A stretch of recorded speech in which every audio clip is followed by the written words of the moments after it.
The air over the Louisiana swamp was heavy and wet, thick with the smell of mud and decay, the kind of air that feels like it presses against your lungs instead of filling them. The three of them had come here for the silence, for the isolation, for the kind of place where no signal reached and no one would bother them. Michael had talked about this inlet for months, calling it untouched, secret, perfect for night fishing. He said the biggest catches came out after dark, when the water turned black and the world narrowed to the circle of your flashlight. Jake believed every word. Tom didn't say much, but he kept watching the tree line as their aluminum boat pushed deeper between the cypress trunks, rising like pillars from the water. The motor hummed low, echoing strangely, as if the swamp swallowed the sound before giving it back weaker. The sun was sinking fast, bleeding red into the horizon, and fog began sliding across the surface in thin white layers that made distance impossible to judge. They reached the old dock just before full dark. It leaned slightly, boards warped and soft from years of water damage. Michael stepped out first, testing the wood with his weight. It held. Jake tied the boat while Tom scanned the shoreline. That was when he saw it. Something caught in the reeds about 30 yards out. A second boat. Small, aluminum, drifting but not drifting, stuck at an angle like it had been forced there. At first they laughed, assuming some careless fisherman had left it behind. But when Michael took their boat closer, the laughter faded. Inside the abandoned boat lay a tipped tackle box, lures scattered across the floor, one rubber boot near the stern, and a dark stain dried across the metal bottom. Even in the fading light, they could tell what it was. There was too much of it to belong to a fish. Jake stopped smiling. Tom whispered that they should head back, call someone, report it. Michael hesitated, staring at the water around the empty boat, expecting bubbles, movement, anything.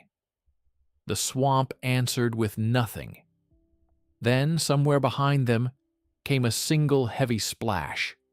Not the quick flick of a fish, not the small drop of a branch. Something large had entered the water with weight and purpose. They all turned at once, but the surface had already gone smooth again, dark and unreadable. Michael forced a shrug, said it was probably a gator, spooked by their engine, said accidents happened out here more often than people admitted. He spoke calmly, but his eyes stayed locked on the water as they returned to the dock. Night fell completely within minutes, the red fading into absolute black. The fog thickened, swallowing the far shoreline until it felt like they were floating in an endless void. They decided to stay. The ride back in full darkness through narrow channels would be worse. They secured their boat, set up their rods along the edge of the dock, and let their lines slip into the ink-like water below. For a while, nothing happened. No wind, no insects buzzing, no distant birds, just silence, so complete it felt unnatural. Jake muttered that even the swamp sounded wrong. And that was when they all felt it. Not a sound, not a movement, but the unmistakable sensation of being watched from just beneath the surface, as if something down there had already noticed them, measured them, and decided not to rush. The water near the dock shifted slightly, barely a ripple, then went still again. Michael leaned forward with his flashlight, sweeping the beam across the surface. The light reflected back at first, blinding and useless. Then, for half a second, two faint shapes broke the glare. Two low red reflections hovering inches above the waterline. Eyes. They vanished as quickly as they appeared, sinking without a sound, leaving the three men staring at a surface that had become perfectly calm again, as if nothing had ever been there at all. Night in the swamp did not fall gradually. It snapped into place, and within minutes the world beyond the dock no longer existed, the fog sealing them inside a small, floating island of darkness, where only the weak beam of a flashlight proved they were still above water and not already swallowed by it. The lines they had cast hung motionless at first. Then one of them jerked hard enough to rattle the rod against the wood. Jake reacted instantly, grabbing it with a grin that vanished as quickly as it had formed, because whatever was on the other end did not fight like a fish. It pulled low and steady, dragging the tip downward with slow, deliberate strength. He tried to reel it in, but the line suddenly went slack, then snapped tight again, with violent force, almost yanking him forward. Michael stepped in to help, and that was when the water beside the dock exploded. The impact shook the boards beneath their feet, a massive shape twisting just below the surface. Too large, too close. They stumbled back as a tail slammed against the wood, sending spray into the air. For a split second, the flashlight beam caught rough armored skin and a ridged back before it vanished again into blackness. No one spoke. They didn't need to. This was no small swamp gator. This was something older, heavier, confident. Jake tried to laugh it off, calling it a good story for later, but his voice was thin and unconvincing. They decided to pull the lines out and wait it out. Yet the feeling of being surrounded only grew stronger. The water no longer still, but subtly shifting in different directions, as if more than one current moved beneath them. Then came another sound, not from the water, but from behind them, a scrape against wood. All three turned slowly. Their boat, tied securely to the dock minutes earlier, had drifted several feet away. The rope was no longer wrapped around the post. It dangled into the water, frayed and torn. None of them had touched it. The current here was too weak to do that. Michael swore under his breath and stepped toward the edge to reach for the drifting boat, stretching out with the flashlight in one hand. That was when Jake screamed. It wasn't a long scream. It was cut short, choked off into a wet gasp as the dock dropped violently under his weight. Something had come straight up from beneath the boards. The wood cracked. A dark mass burst through the edge of the platform, jaws clamping around Jake's leg just below the knee. The sound was not a roar, but a deep, crushing snap, bone and wood breaking together. Jake grabbed the railing, his fingers whitening as he tried to pull himself free, but the force below was unstoppable. Michael lunged forward, catching Jake under the arms, while Tom grabbed whatever he could find to strike at the water, hitting blindly into the darkness. The swamp erupted again, water churning white around the dock as the massive body twisted, performing the instinctive role that every predator here was born knowing. The rotation ripped Jake from Michael's grip as if he weighed nothing. His hands slid through Michael's fingers. There was one final splash, heavier than the rest, and then the surface closed. Silence returned instantly, violently, as if the swamp had swallowed the noise along with him. Only widening ripples remained, spreading outward until they disappeared into the fog. Michael and Tom stood frozen, breathing hard, staring at the empty space where their friend had been seconds earlier. And somewhere beneath the dock, something large shifted, slowly, not fleeing, not afraid, but circling back. For several seconds after Jake disappeared, neither of them moved, as if their bodies refused to accept what their eyes had just seen. But the swamp did not grant time to process loss. It pressed forward, patient and relentless. Michael was the first to break the paralysis, grabbing Tom by the shoulder and pulling him away from the shattered edge of the dock, because the water there was no longer calm. It pulsed, slow and deliberate, as if something massive was repositioning beneath them. Jake's name hung in the air, unspoken. They both knew shouting would change nothing. Blood began to rise to the surface in thin, spreading ribbons, dark against darker water, drifting outward like smoke. Tom backed toward the center of the platform, whispering that they had to get to the boat. But the boat was now 10 feet away and drifting farther, turning lazily in the fog, unreachable without entering the water. Michael's flashlight shook in his hand as he scanned the surface, and that was when he saw it clearly for the first time. A broad, armored head cutting just beneath the surface, eyes barely above the line, unblinking, fixed on them.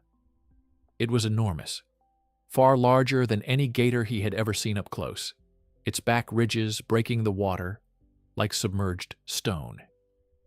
This wasn't a startled animal defending territory. It was a predator that had already fed and realized there were 2 more bodies still standing above it.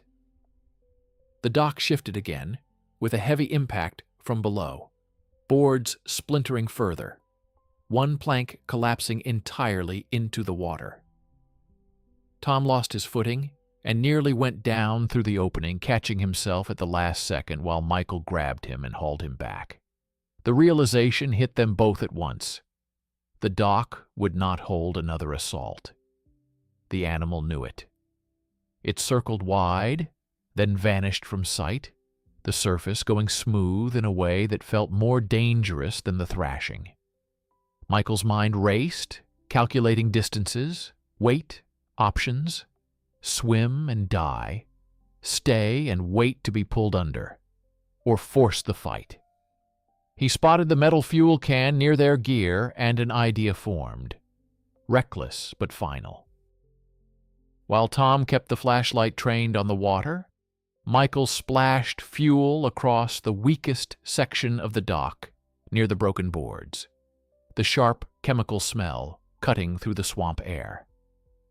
The water shifted again, closer now, confident. The head surfaced just feet away, jaws parting slightly, revealing rows of pale conical teeth. In that moment, fear turned into something harder. Michael struck the lighter and threw it down. Flame erupted instantly, racing across the soaked wood in a violent burst of orange that shattered the darkness. The gator reacted, not retreating, but lunging upward through the fire, jaws snapping shut where Michael had been standing half a second earlier. Heat blasted their faces as the dock began to burn out of control, flames climbing fast, boards cracking louder than before. Smoke mixed with fog, turning the air thick and choking. The animal thrashed against the side, tail smashing through burning planks, sending sparks into the night. The structure was failing beneath them. Michael grabbed Tom and pointed toward the drifting boat, now barely visible through smoke and fog. This was their only chance. As the dock tilted and collapsed behind them in a shower of embers, they ran and jumped together into the black water, knowing the predator was still there, somewhere beneath, faster in its element than they could ever be, and the only thing separating them from its jaws was a few desperate strokes toward a boat that might already be too far away. The water closed over them like a trap, cold and thick, instantly stealing their breath as panic threatened to lock their limbs. And for a heartbeat, Michael was certain this was where it ended, in the dark beneath the smoke and fire. but instinct forced his arms to move, and he swam hard, blindly, every muscle screaming as he kicked toward where the boat had been drifting moments earlier. Tom surfaced beside him, coughing, thrashing, his flashlight already gone, the only light now coming from the burning remains of the dock collapsing behind them, embers hissing as they hit the water. Beneath that dying glow, the swamp was alive, the water vibrating with movement. And Michael felt it first, a sudden powerful surge that brushed past his leg without striking, close enough to steal warmth, close enough to promise what was coming next. He yelled for Tom to keep moving, not to stop for anything, and they swam as hard as they could, strokes uneven, desperate, every splash feeling like a signal. The boat loomed out of the fog just ahead, a dark shape against darker water, and Michael slammed into it chest first, gripping the cold metal edge with numb fingers, while Tom grabbed the stern and tried to pull himself up. The impact rocked the boat violently, and that was when the water behind them erupted. The gator surfaced in full, massive and terrible, its head rising higher than Michael expected, jaws opening wide enough to swallow a man whole, eyes locked not on the boat, but on Tom, who was still half in the water. Michael acted without thinking, reaching down and driving his arm under Tom's, hauling him upward with everything he had left as the jaws snapped shut inches from Tom's foot. The force of the miss sending a wave that nearly flipped the boat. Tom collapsed inside, screaming, clutching his leg where deep gouges bled freely. But he was alive. The engine roared to life on the second pull, louder than any sound they had made all night, and Michael slammed the throttle forward as the gator struck the hull from below, the metal shuddering violently under the impact. The boat lurched, almost capsizing, but held, surging ahead through the fog as the swamp blurred into a tunnel of darkness around them. Behind them came one final heavy splash, then another, then nothing, the pursuit ending as abruptly as it had begun. They didn't slow down until the first distant lights appeared, trembling and unreal through the mist. Only then did Michael dare to look back at the water they had escaped, now calm again, perfectly still, as if it had never opened at all, as if the swamp had taken what it wanted and chosen, for reasons it did not owe them, to let the rest go.